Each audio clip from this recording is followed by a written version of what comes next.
Huwag mo na pakita ang mukha mo.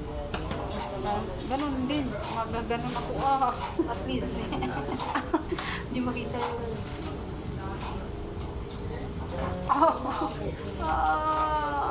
Bigat to, me.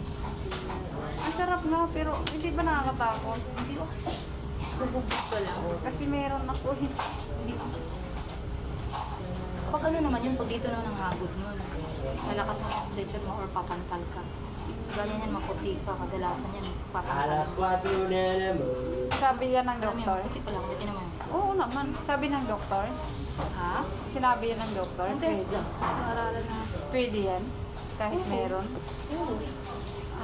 Dalawa nga lang ang pagpipilian mo. Mamamantal ka or lalakas yung menstruation mo. Pero hindi Ang dami mga client na pagpamasasabi. pero hindi masama. Ang dami akong client na pagpamasasabi ganyan. Tapos sa panahon ko, ano ma'am?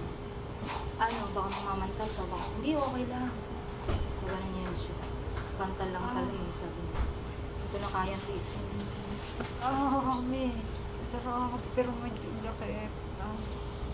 Ayun, ba ano na, kapigat siya. Pero bukas pwede na. Ano? Itego. Oo, 8 hours lang. Mm.